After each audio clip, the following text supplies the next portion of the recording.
I'm Terry Edwards, and I'm 82 years young. First thing to remember. First of all, I'd like to definitely congratulate you. I'm glad I'm here to celebrate with you. But I celebrate and I admire your journey and the fact that you finished this book, but more important, the healing process that enabled you to go through. To me, that is a result. Now, when I read the book, number one, I couldn't put it down. Number two, I've been a reader since I was about 8-year-old.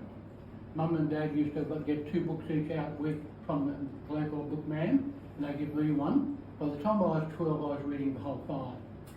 Stuff that I should never have touched. However, so I've got a long history of reading, and over the years, particularly from my 20s, I've always been looking for what makes us tick as human beings. So in my readings, that's what I'm looking for. So people write, whether they know it or not, they're giving another insight to life. I couldn't put the book down. It's only in recent years that as a male I've learned to cry. I'm a product from the 40s. I was a war baby, 41. And I was brought up, big men don't cry, boys don't cry. And that's a very dangerous thing. And so the book opened the floodgates for me as well. I couldn't put it down. From word 1, page 1, I just had to keep going. So that's compelling. It was a huge, profound effect on me. So that's number one I want to talk about. The second thing, I've been a teacher of boys for over 50 years. I went to a boys' school, a Christian Brothers school, so that'll tell you something. And I've been so close to being an abused person twice. And one of them was terribly scared. There was 2 of us, and we were in a situation being interviewed by a priest. And both of us, somehow or other, I don't know why or how, we just thought, this is terrible, and we bolted. So this book made me go through my life to see what I have done, how much I've seen, and as a teacher, how many people I've protected. Now, in that context, I taught with at least 3 abusers that I knew. I exposed one because I saw the signs.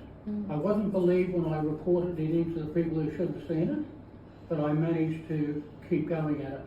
That person ended up in jail. The other 2 I missed completely.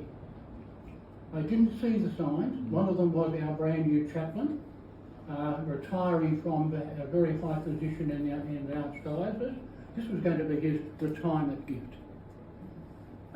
Likewise, he eventually was caught, but I had no idea. The only thing, when he was first appointed, we had a boss that in the Catholic schools we were underpaid, and we had no security. We could be sacked for no reason at all. And we had a boss that was doing that.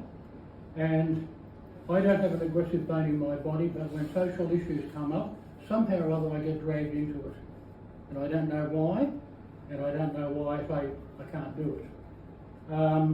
So when the boss was introducing this man as the chaplain for the kids and blah, blah, blah, for the welfare of the kids, I stood up and demanded, when will be the same care of the staff? Well, I was sent to Coventry, teachers weren't going to be seen talking to me, and he was told to get rid of me. So I paid a price for standing up. So anyway, this book has made me look through my life what I have done.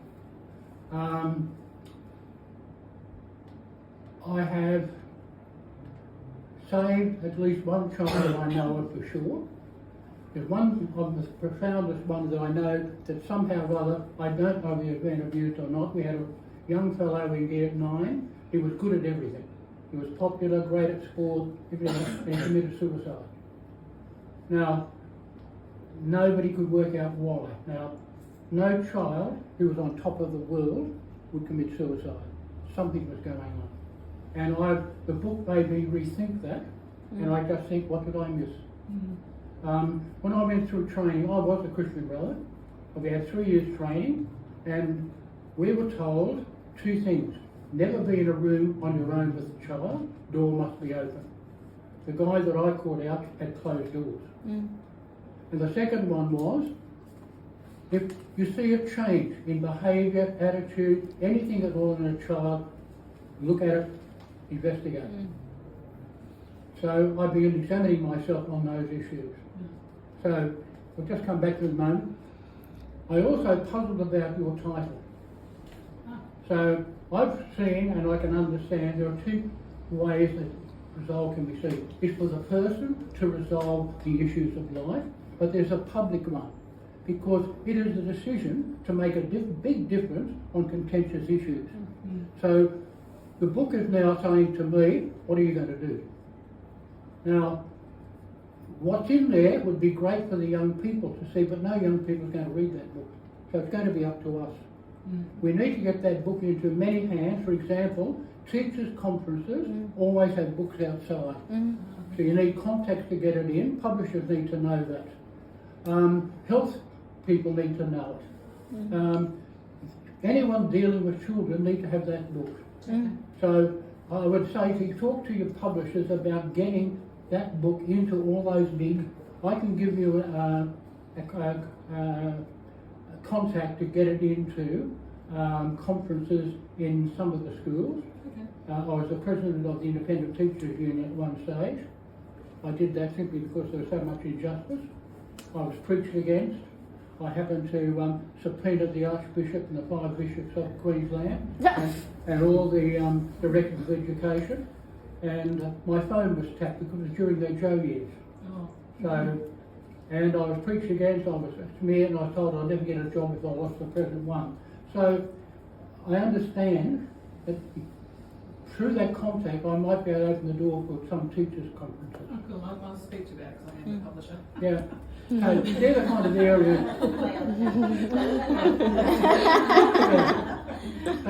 The only other thing then is what can I do personally? Well, I've already spoken to people.